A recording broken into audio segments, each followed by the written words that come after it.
guys, how are you doing?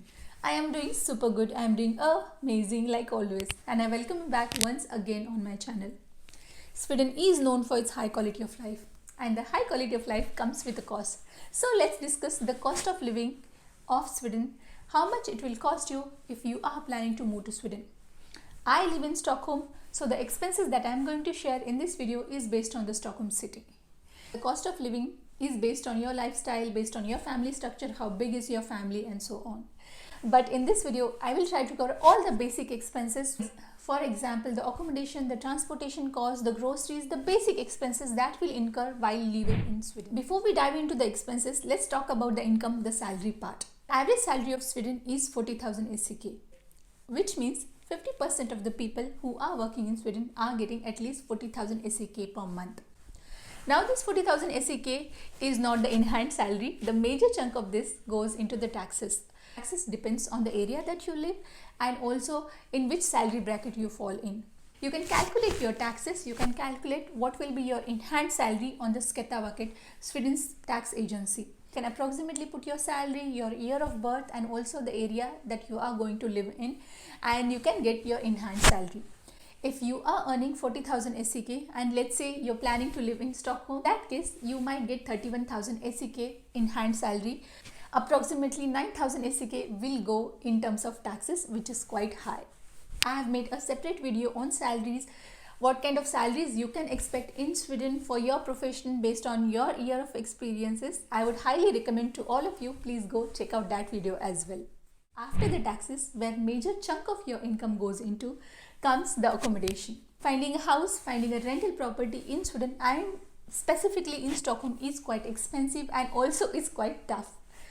The rent is depend on, of course, the area that you might live in. If you are planning to live in at the city center, maybe close to the city center, then of course you have to pay quite high rents. But if you are planning to live far away from the city center, then you can get a decent house, you can get a bigger house at a decent rent. If you are looking for accommodation at the city center or nearby to the city center, you might get a 2-room house which is equivalent to a 1 BHK house for maybe 12,000 to 16,000 SEK. But if you wish to move away little far from the city center, then you can get a 2-room house with the same square meter for maybe 10,000 SEK. Last house that we were living in was approximately 15 to 20 minutes far from the city center, and it was 52 square meter 2-room house which was like a 1 BHK which has a living room, kitchen and a bedroom. We used to pay 11,500 SEK per month, and which I would say was a decent rent. Apart from the rent comes the utility. For example, the electricity charges. You might end up paying 500 to 600 SEK a month for the electricity. Depends on the month. In winters you might have high consumption, in the summer you might have lower consumptions. You will also pay for the Wi-Fi, for the internet, which will be approximately 300 to 350 SEK. You also have to buy a housing insurance in case something happens to the house, in case something happens to the equipments, to the appliances that you are using in the house. It will be insured, it will be covered under the insurance. The insurance will also cost you approximately 300 SEK. So let's total down the approximate accommodation cost. Approximately 13,000 SEK will be your rent. Then comes your electricity charges, which is 500 SEK, and another 500 SEK for your internet and also for your home insurance. So you might end up paying 14,000 SEK for your accommodation and for your electricity. Of course, if you are planning to live at the city center, the cost will be quite high, or if you would like to go for a bigger house, maybe a 70 square meter house, maybe a 100 square meter house, then you might end up paying quite a lot of amount. Apart from rent, you can also opt for buying a house. Housing market has been quite good for the buyers in last 2 years since inflation is at its peak. And the prices of houses depends on the area that you are looking in. If you are looking for the house at city center, I'm talking only about the apartments. If you are looking for an apartment at a city center, you might end up paying 4 million or 5 million SEK for maybe 40 square meter. Again, if you are looking little far away from the city center, you might get a decent house at 70 or 80 square meter, maybe at 3 million or 2.5 million SEK. If we calculate the EMI, if you are opting maybe loan of 3 million, in that case you might end up paying 17 to 18,000 as a EMI, and apart from EMI you also have to pay upgift, which is equivalent to maintenance charges that you pay to your association, which can be 3,000 to 5,000 SEK. The upgift depends on the association that you are living in, the area that you are living in. Approximately you might pay 3,000 to 5,000 SEK in terms of upgift, in terms of maintenance charges to the association. You can check the housing properties to buy on the website called Hemnet. You can look out the areas, you can also look out the square meter, or if you're looking for 2-room apartment, maybe 3-room apartment, or whichever type of apartment that you are looking into. You can check out all that details on the website called Hemnet. For the rental properties, Blocket is very famous website, especially in Stockholm. You can check out the rental properties on Blocket based on your area, based on the size of house you would like to have. You can check the rent for that particular area, and you can get the approximate idea that how much you can end up paying the rents in Stockholm. From the rent, another major chunk of your expenses is your groceries and food that you order. For us, for our family of 3, our monthly expense is approximately 4,500 to 5,000 SEK. We are mostly vegetarian family. My husband sometimes would love to eat chicken, but our major diet is vegetarian. We end up paying approximately 4,500 to 5,000 SEK in a month for the groceries. Apart from the groceries, you also pay extra for the food when you are going out to eat, when you are ordering food. If you are going to a decent restaurant, for a family of 3, you might end up paying approximately 400 to 500 SEK for a one meal. If you are going to a very fancy restaurant, in that case you might end up paying maybe 800, 900 or even 1000 SEK. We spent approximately 2000 SEK in terms of going out to eat or ordering food.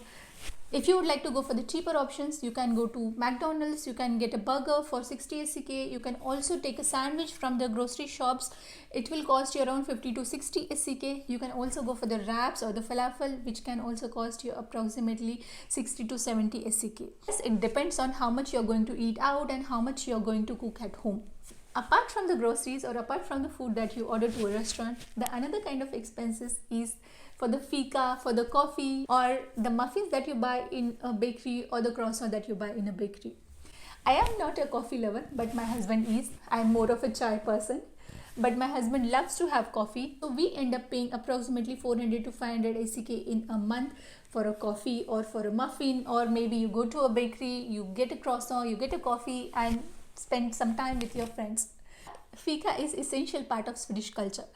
It's not only going to a restaurant and drinking a coffee, it's also spending a quality time with your friends. So we end up paying approximately 400 to 500 SEK for so-called fika in Sweden. If you go to Presiban, then you can get a coffee for 26 to 27 SEK. But if you're going to a very fancy restaurant, then you can get your coffee maybe for 70 to 80 SEK. So you can calculate your expenses for food and grocery based on the kind of diet you have. For us, 5,000 SEK is groceries, plain groceries, which includes everything that comes in the category of grocery. 2,000 SEK for the food that we order or the food that we eat in the restaurant, and another 500 SEK for the coffee, for the fika, for the muffins, for the croissant, everything that we spend in a bakery or we spend outside. So total our cost for the groceries and for the food is approximately 7,500 SEK. Second day-to-day activity is of course transportation. If you are living in Stockholm or if you are living in Sweden, of course you will move, you will travel. In Sweden, public transport is amazing. In Stockholm, the connectivity is great. Even if you're planning to live far away from the city center, with the metros, with the public transport, you can reach within minutes to the city center. So yes, you can opt to live far away from the city center and you can probably get a decent house, you can probably get a bigger house for a better cost. In Stockholm, the company called SL operates all the public transport. If you have the SL card, if you have the monthly pass of SL, then you can take any kind of public transport. You can take metro, you can take tram, you can take bus, or you can also take a boat. There are certain areas where you can travel with the SL card in a boat, in a ferry. For a SL's monthly pass, you will pay 1020 SEK per month. For single ticket, you can pay 42 SEK and the single ticket will be valid for 75 minutes. If you do not travel much, if you don't have to go to office daily, you can survive with a single ticket and you just have to pay 42 SEK. Apart from the public transport, you can also avail the taxi services. You have Bolt, you have Uber, you have n number of taxi services that you can avail. For a taxi for a 15 minutes drive in a normal traffic, you might end up paying 100 SEK. If the traffic is more or if there is a heavy snowfall, you might end up paying quite a lot. But yes, I would say for a 15 minutes drive with a normal traffic, you might pay 100 SEK for a taxi. Approximately for transportation, at least I am spending 1000 SEK in a month. But there have been few months where we have opted for more of a private taxis than going for the public transportation. But yes, approximately your monthly expenses, at least my monthly expenses for the transportation is 1000 SEK.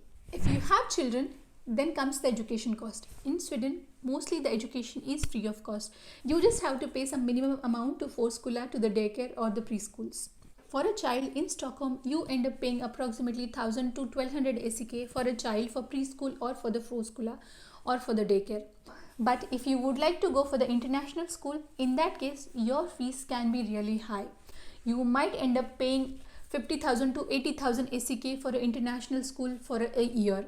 So it depends on your preference. If you would like to send your child to a Swedish school or maybe a bilingual school where your child will be taught Swedish as well as English, in that case you might pay 1000 SEK for your school's education fees. But if you're going for the international school for your child, in that case you might pay approximately 3000 to 5000 SEK per child.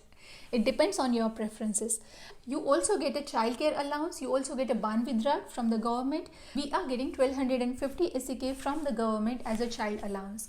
So you can consider your school fees that you are giving to the daycare, to the förskola, to the preschool as your barnbidrag.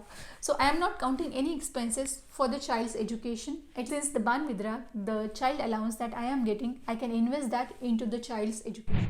But if you are planning to send your child to the international school, then you might end up paying approximately 3000 to 5000 SEK in a month.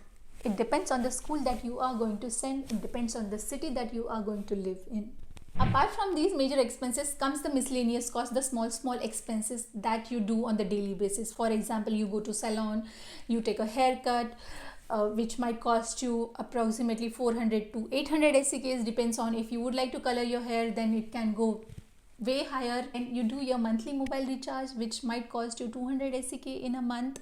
You would like to take a gym membership, then it will cost you 350 to 400 SEK in a month. Your shopping, if you have kids, you would like to buy some clothes, you would like to buy some toys, you would like to buy some clothes for yourself. There is no end to shopping. You can go for the as luxurious shopping as you would like to go. But if you would like to go to shops like H&M, to Zara, you can get a winter jacket for 700 800 SEK, get a winter jacket for the kids maybe at 300 400 SEK. So it depends on which kind of shopping you would like to do. We would keep 2000 SEK as an expense for the shopping that we do every month. Apart from the housing insurance, we also pay a job insurance. Me and my husband, we both are paying a job insurance. I am paying to ECASA and also to the union to be a member. If in case I lose my job, I will be insured under the ECASA and union. In that case, I am paying 235 SEK and my husband is paying approximately 300 SEK. So we are paying close to 500 SEK for the job insurances. Now let's total down your miscellaneous expenses. I am calculating 500 SEK for the monthly expense that we do at salon. Maybe in a month my husband is taking haircut, in next month I am taking haircut, something like that. Another 500 SEK for your mobile recharge, 300 for your gym membership and 2000 for your monthly shopping. So your total miscellaneous cost comes to approximately 4300 SEK in a month. Now let's total down your final expenses, all the expenses that you do. First is your rental, your accommodation and your utility cost, which is approximately 14,000 SEK. Second is your transportation, which I am considering as 1000 SEK. Third is the bills that you pay for your groceries and for your food. For us, it is 7,500 SEK in a month. And fourth is your miscellaneous cost, which is 4,300 SEK. So in total, we are paying approximately 27,000 SEK for a family of 3. Now, I have not calculated the fees for the international school. If you would like to send your child to the international school, I would say please add up another 3,000 to 4,000 SEK to this cost. So you will end up spending approximately 30,000 SEK. From these monthly expenses, there are few yearly expenses that you might end up paying. You might travel to different cities, to your home country if you are not from Sweden, or to different countries. which might cost you 20,000 SEK in a year. You would like to buy some kind of electronic, maybe a mobile phone, maybe a laptop, or maybe a video game. In that case, you might end up paying 10,000 SEK in a year. I'm just calculating approximately. You also might end up paying for some kind of furniture that you would like to buy in a year. Maybe you would like to buy an office desk, or you would like to buy some kind of electronic equipment in your kitchen, or maybe a TV. So you might end up paying another 10,000 SEK for such kind of expenses, which will be totally miscellaneous, and you might not calculate that expense in your daily expenses. So I would say in and all, for a family of 3, you might end up spending 30,000 SEK in a month. One good thing about living in Sweden is that since we are paying such a high taxes, you do not have to count on your medical expenses. You are covered under your social security, so all the medical expenses will be covered. Even the expenses for the school, even the expenses for the education is also taken care by the government. As I said earlier, you are paying hardly 1000 SEK per month for your child's education. And that was all for this video. I hope the information that I have shared is quite helpful, and all the numbers that I have shared is completely approximate. It depends on your lifestyle, how you would like to lead your life, how your family structure is. The numbers that I have shared is completely approximate and is based on the Stockholm where I am living right now. And with that, we have come to an end. And please do not forget to like, share and subscribe to my channel. I will come back again on this channel with a new video on a new topic on a new day. Till then, please stay tuned. Bye.